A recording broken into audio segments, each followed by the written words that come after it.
Overcoming is a show that sees us bringing women together in discussion about a challenge that they are either currently going through or have overcome. Basically, sharing our pain, holding hands, crying together, and healing together, hoping that this will inspire somebody currently going through tough times. Well, let's see what today's episode has in store for us.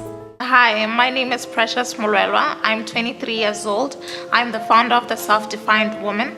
I was diagnosed with complex ovarian cyst and organ TB when I was 19 and was left to face infertility. Hello, my name is Lala Ambrocia Mogorosi and I have irritable bowel syndrome and I've had it for the past 25 years. And I am 25 years old and I also have mental illness, which is depression and anxiety. Precious, you were just about to tell us about your surgery, event, like the way you were diagnosed with the cyst and the organ TV. So please get us into that. Yes, I went for surgery the next day, and the surgery was successful. But I get on surgery. The first thing I said was, "Mama bantirlesing." They did something to me. They did something to me because I could feel.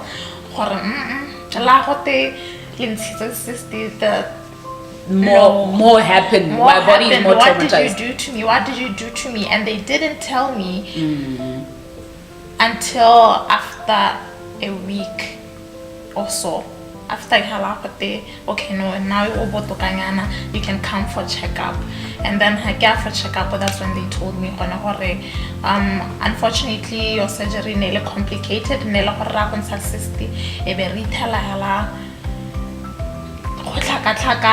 The doctor was like, that was the worst thing she's ever seen for a 19-year-old. And I was wondering, where's this leading to? And she said, we removed your ovaries and your appendix because they were damaged.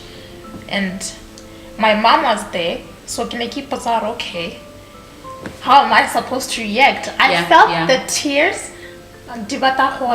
but I held it in because I was confused, because I had to at 19, but something hella about that made me emotional. But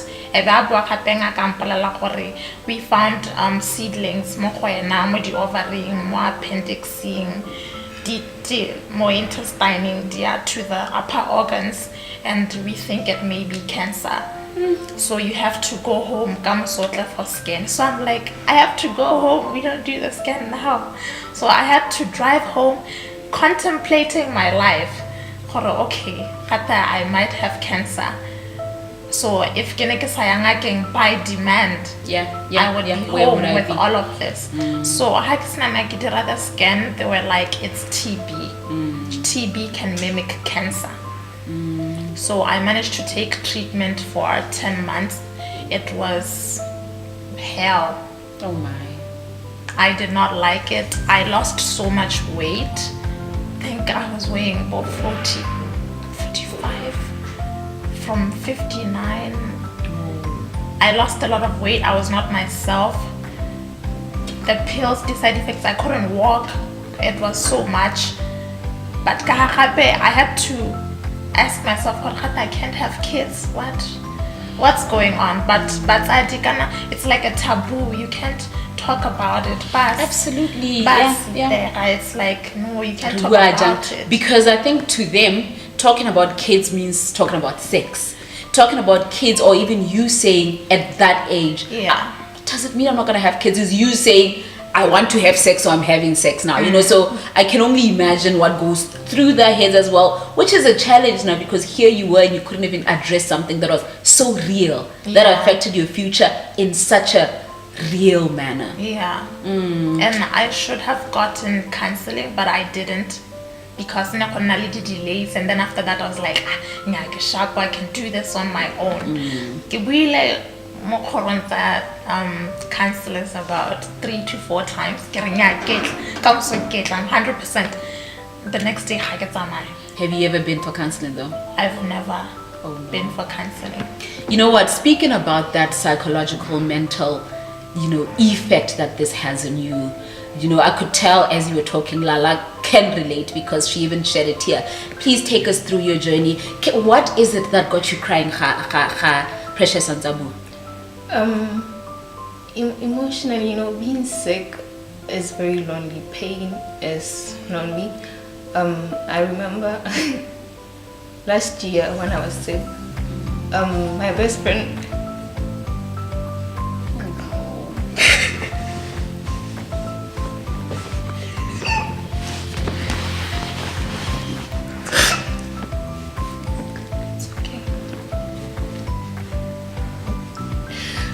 Like, can I please have a tissue?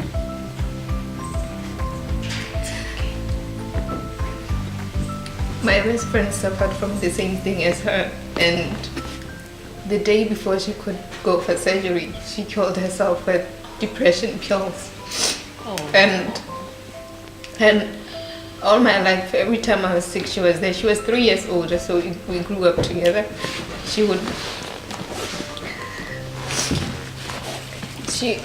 would carry me and would get in a taxi and go to the hospital. So she's always been there. Last year, when I fell sick, I had no one, and like I had no friends. My friends didn't visit or anything. I only had my family, so it was painful to go through that without her. And I too tried to commit suicide, but every time I tried, I thought about the pain that she put me through when she killed herself. So I didn't want my family to go through that.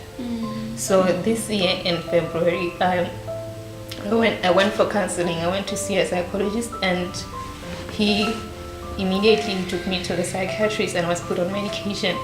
During that time, I told myself, you know what, you are going to share enough with him so that he can help you, but you're not going to share too much to the extent where you end up in a mental institution, because I didn't want that.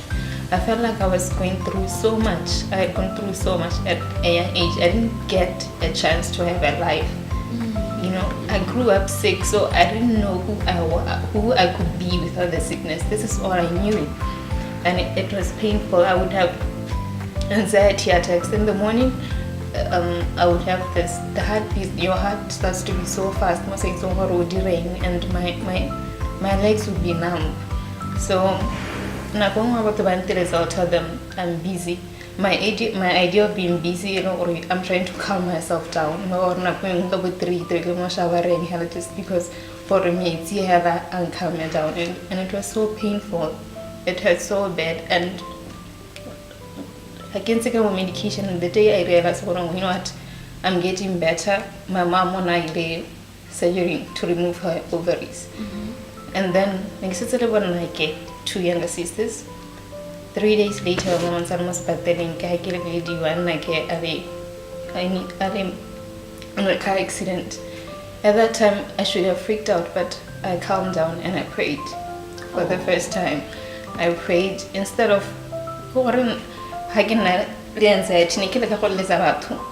you know, I depended on people so much. You know what? I need help. By that time, I knelt down and I prayed.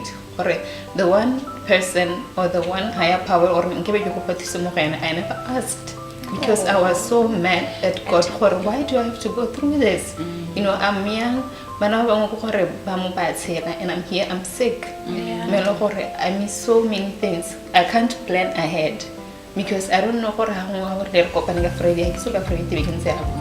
I have to keep on canceling, because I'm coming, and then I get someone I'm sick.